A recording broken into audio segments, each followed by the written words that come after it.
There's just a lot you simply got to know. Welcome to MsMojo, and today we're counting down our picks for the top 10 small details in Disney's Encanto. What if you didn't understand what he saw? Then you better figure it out. For this list, we'll be looking at Easter eggs, small details, and hidden features that will make watching Encanto even more magical. If you haven't seen the Disney musical fantasy comedy yet, this is your spoiler warning. Did you spot any of these Easter eggs? Did you like the movie? Let us know in the comments below.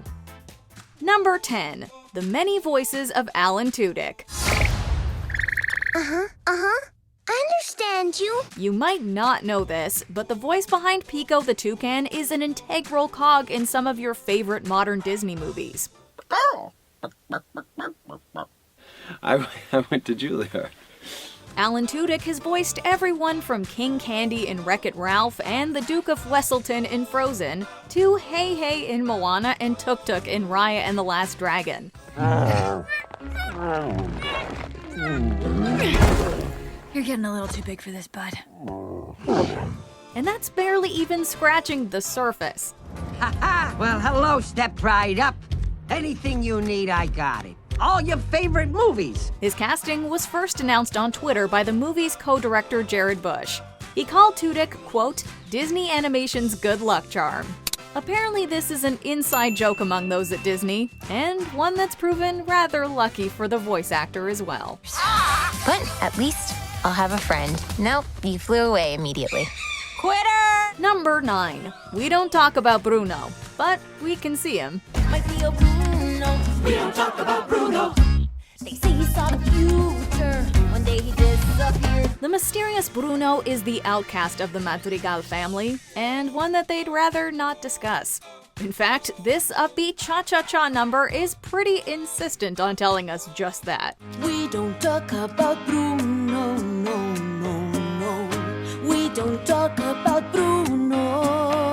Even though they don't want to talk about him, this song does a pretty good job in giving us and Mirabel some background about the ostracized uncle.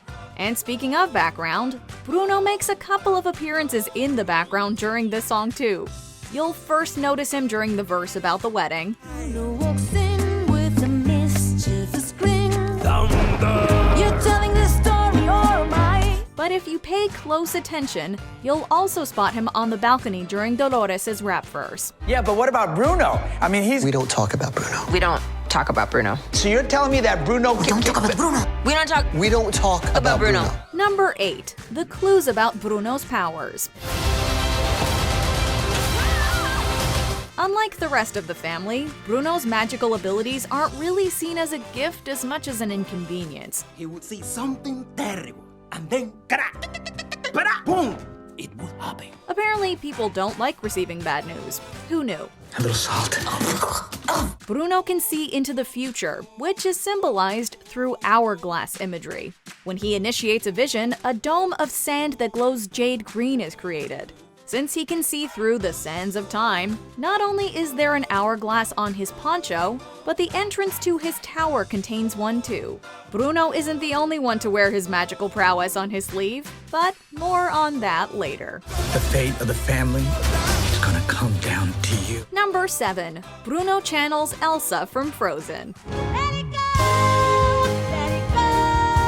When I rise like the break of dawn. Eagle-eyed Disney fans may have picked up on a few nods to another Disney classic. Bruno, a man with a misunderstood power who's condemned to life in solitude, almost reminds us of a certain snow-loving queen. In fact, we get a nudge-nudge, wink-wink moment when he throws out this line. And I wanted you to know that your bro loves you so. Let it in, let it out, let it rain, let it snow, let it go. That's what I'm always saying, bro. It's not the only time that Encanto alludes to Frozen either. During Luisa's song, Surface Pressure, the sisters are joined by a chorus of donkeys who act as performers and audience members. Okay. I move mountains, I move churches, and I glow cause I know what my worth is. Of course, I mean, hey, where are you going? Now, we don't know about you, but if you substitute donkeys for reindeer, this gives us some strong Lost in the Woods vibes. I'm lost in the woods. Number 6. The symbolism of opposite doors. Drawers, floors, there's no antagonist in the movie, one of its biggest sources of conflict comes from Mirabel butting heads with her abuela. My family's amazing, and I'm in my family, so What are you doing? As the matriarch of the family, Abuela's room is at the head of the house, and Mirabel's room is directly opposite. whoa, let's be clear, Abuela runs this show. Whoa, she let us hear so many years ago. This represents their opposing worldviews. The younger aspires for change in hopes of a better future. Meanwhile, the elder stands strongly and firmly in tradition. It also foreshadows the movie's ending, as we eventually learn their connection is quite literally the foundations of the casita. This is my chance. I will save the magic. And their magical home is at its strongest when grandmother and granddaughter come together. I thought we would have a different life. Number 5. The hints about the cracks. Luisa's reggaeton solo number Surface Pressure is quite a bop. But if you listen beyond the song's deceivingly cheery melody, you'll hear Luisa singing about the pressures of her enchanted skill set. Under the surface. These characters are having emotional breakthroughs and reunions all in song. In fact, it seems like she's on the verge of cracking under the expectations placed on her as both the older sister and generally by their community. I'm losing my gift. At one point during the song, the actual ground cracks open beneath her as well. Floor crack, the straw in the stack that breaks the camel's back. What breaks the camel's back? It's pressure like a drip, drip, drip that'll never stop. Whoa. We don't want to give away the ending, but this seems to foretell later events. Casita? What's going on? The magic is in danger. We gotta get out of here! We must protect our home. We must protect our family. The cracks indicate a shift in familial dynamics. If only Mirabel had seen the signs sooner. Maybe I overdo it. Yep. Number 4. The significance of their outfits. This is my family, a perfect constellation. So many stars, and everybody gets to shine. Clothing can say a lot about a person, and that's certainly true for the Madrigals. Whether that's weights on Luisa's skirt, Colombia's national flower the orchid embroidered on Isabella's dress, or chameleons on Camilo's poncho, Agustin's clothes seem to pay homage to his daughters, while Felix's geometric shapes can represent stability for his family. When we first meet Antonio, he's yet to uncover his powers, so he's dressed in white to indicate that he's a blank canvas. Cousin Dolores can hear a pin drop. Camilo shapes, Antonio gets his gift today. You might also notice that Mirabel's family dresses in cooler tones, while their cousins opt for warmer colors. Mirabel wears an amalgamation of styles, representing her love for her family. Where all the people are fantastical and magical. That's who we are in the family Madrigal. Adios.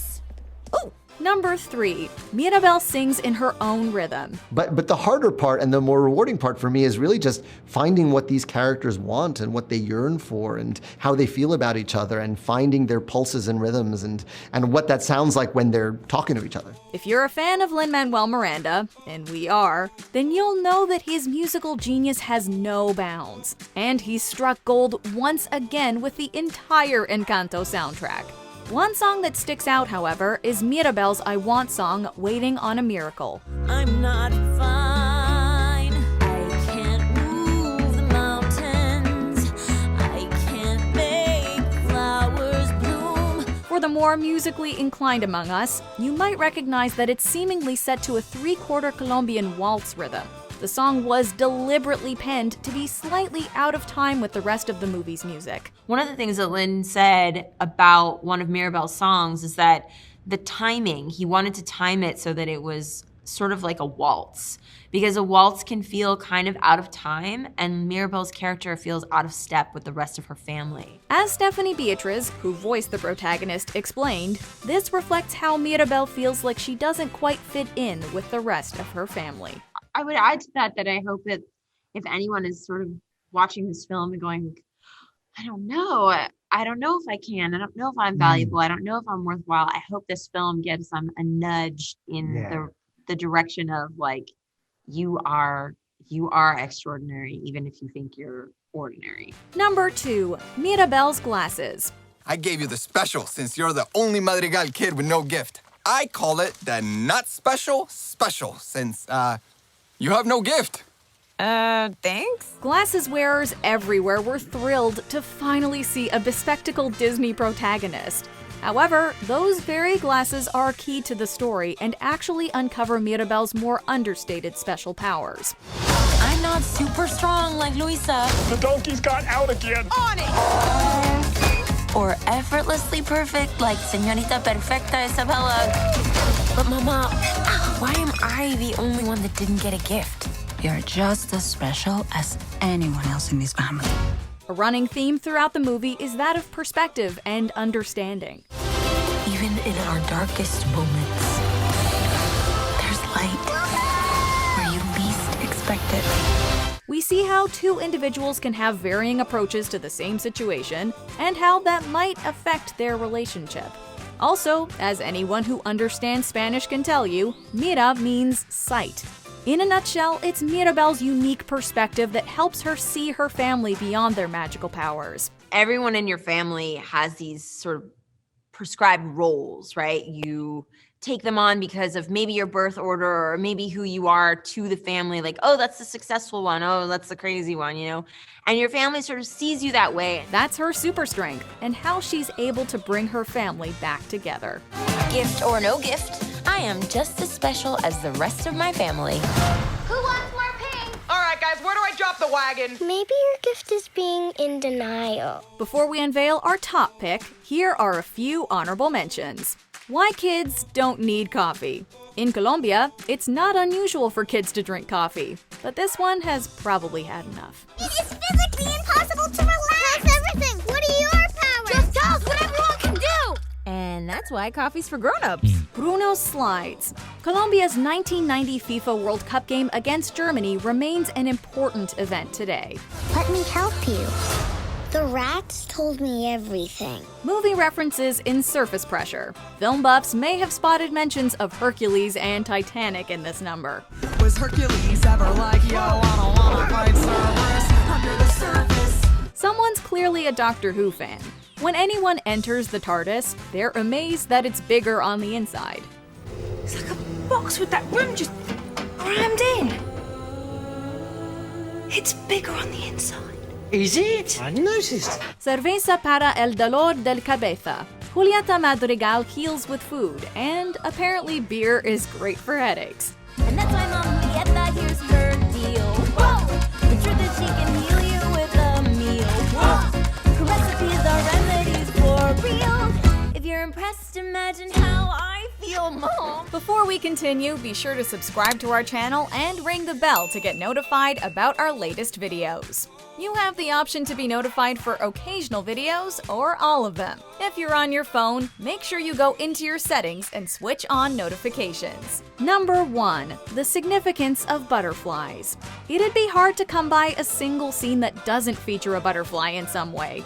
Some are more obvious, like the butterflies on Mirabel's clothes. Thanks? But others are more subtle, such as the song Dos Oruguitas, meaning two caterpillars.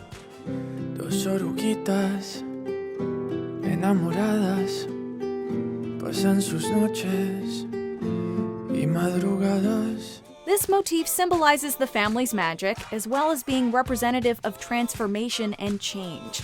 You'll also notice that they tend to be yellow, which is a nod to Gabriel Garcia Marquez's 100 Years of Solitude. Mirabel's butterflies tend to be more colorful, indicating her more unique personality. In the end, a flutter of yellow butterflies appears as Mirabel finally finds her place in the family. Came to life with magic. Hola, casita. Do you agree with our picks? Check out this other recent clip from MsMojo. And be sure to subscribe and ring the bell to be notified about our latest videos.